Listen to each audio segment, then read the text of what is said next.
Going forward, Stuart Sinclair. Yes, this is a rare treat because beside me and smiling like a sun is Deborah Gordon. Now, who is Deborah Gordon, you're going to say? And I'm going to tell you. She's a lady who specialises in making people speak.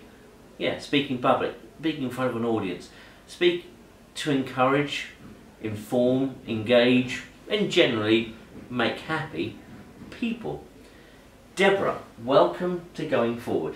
Thank you. It's lovely to talk to you because I know how much this means to you to do this.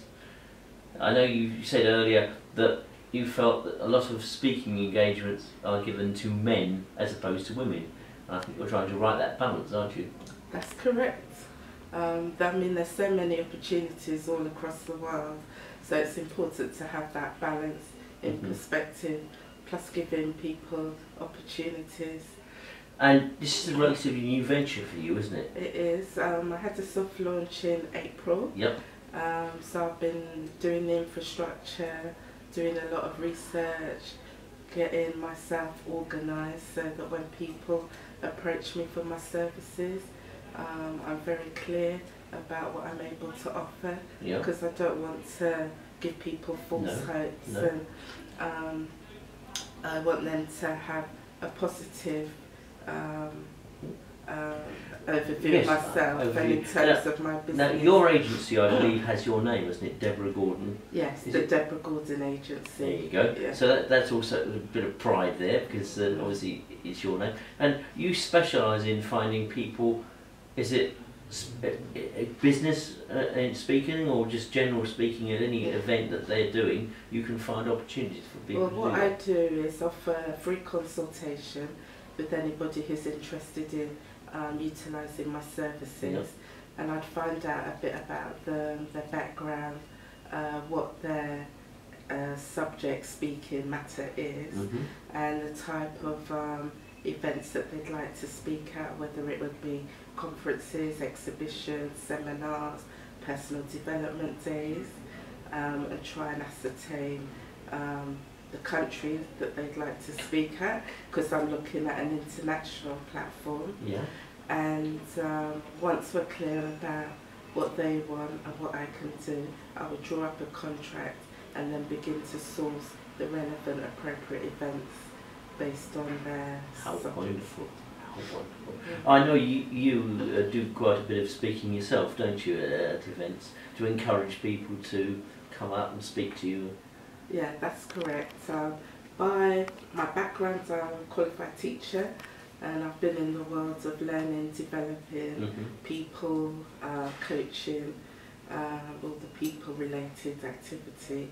So this feels quite natural in terms of being able to source relevant opportunities, because in my other life I'd be commissioning developmental opportunities for the workforce within the public sector or voluntary organisation. I've got to ask, because it fascinates me, you've taken a very major step in your life to give up one profession, to go into one which is a lot, I would say, a lot harder in trying to bring people to speaking, to audiences, and then you're helping them develop their way of communicating with. That's true. Was there something that happened to you that suddenly made you wake up the moment and one go, I've got to do this? Or was it just it's slow? About a year ago, actually. Oh, I was working as a manager within a public sector organisation, and my post was made redundant.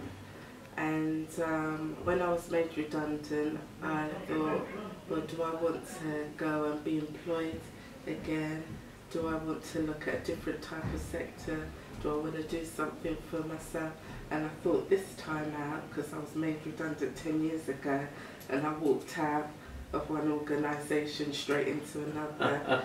That was 10 years ago. Yeah, so I thought this time out, I'll take some time out for me, because it's an ideal opportunity. It doesn't happen where I'm able to take a few months out and focus on me and think about what I wanted to do. And your first thought was not just solely about you, it was how to help others express themselves to people who want to hear them.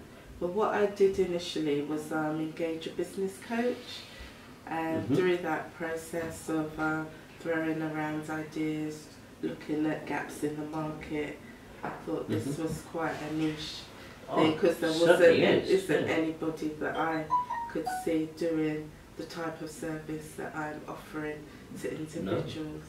No. Well, all I can say is I think what you're doing is, one, very inspirational, and I know you underplay where you come from in the teaching background, but I know you do that. But the point is, you've come up with a solution for, shall we say, the end of something. The first thought is, what can I do?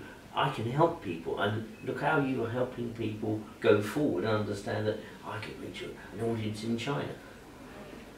But you can help them do that, and I think that's a really, really wonderful thing.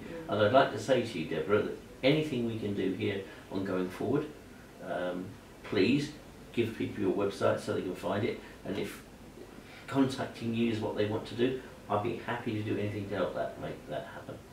Okay, my website address is www.Deborah, Deborah-Gordon, GORDON.com.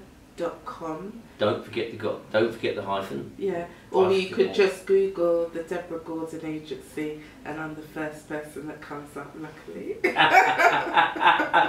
Wonderful.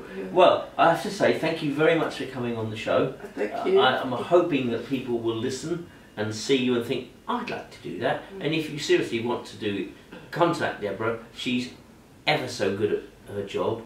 She's got this wonderful agency trying to find speakers for people all over the world, not just here, but if you're from, say, Ghana or Nigeria or Liberia, you name it, Deborah can probably help you speak there. Thank you very much. Thank you.